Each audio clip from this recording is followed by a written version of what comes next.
If I could leave you with anything, I don't think it would be money or accomplishments or stories about things I owned. Because the older I get, the more I realize most of life's important things were never things at all.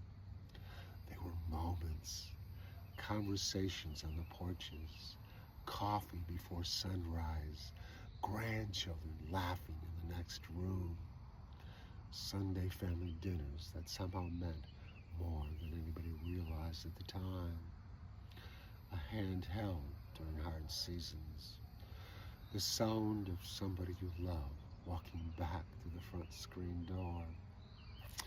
I've learned life moves fast, faster than you think it will. One day you're young and convinced there'll always be more time, and before long you're sitting quietly, realizing time was the one thing you never actually controlled.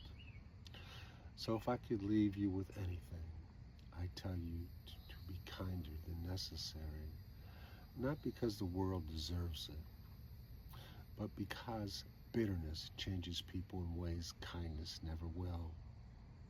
Hold the door, wave first, call people instead of texting, sit a little longer when someone needs company, help when nobody's watching. Those little things become the big things in the end. And don't be ashamed of loving deeply, even after heartbreak, even after loss, even after life gives you a reason to close yourself off. Love anyway, because some of the strongest people I've ever met were the ones who stayed soft-hearted in a world that kept trying to harden them. I'd also tell you this: don't spend your whole life trying to become what everybody else expects you to be.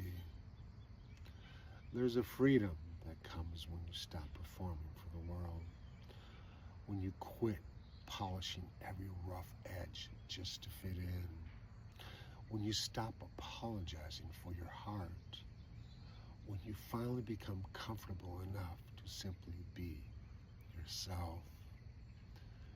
I've come to believe something simple. I'd rather be real than loved for being something I'm not.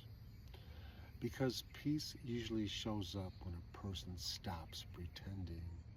Not perfect, not polished, just honest. And truthfully, people remember honesty far longer than perfection. I don't think anybody reaches the end of life wishing they'd spent more time impressing strangers. I think they wish they would have slowed down more, loved harder, stayed longer, forgiven sooner, made the phone call, taken the trip, sat on the porch another hour while the sun disappeared behind the trees.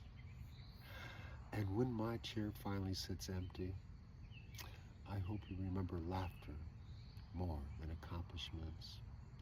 I hope you remember calm conversations during difficult seasons. I hope you remember somebody who tried to make people feel seen. Someone who understood that everybody you meet is carrying something you know nothing about. I hope you remember kindness, not loud kindness, not attention-seeking kindness, just the quiet kind, the kind done when nobody's looking. Because in the end, I don't think life is measured most by what we collected. I think it's measured by what we gave away.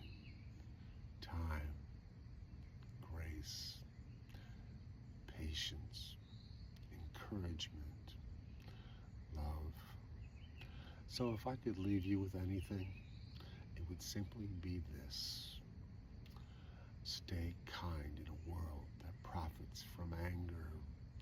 Stay soft in a world that tries to harden people. Laugh often, love deeply, and never underestimate underestimate the power of making another human being feel less alone. That alone can change a life. And truthfully, it's probably what mattered most of all along.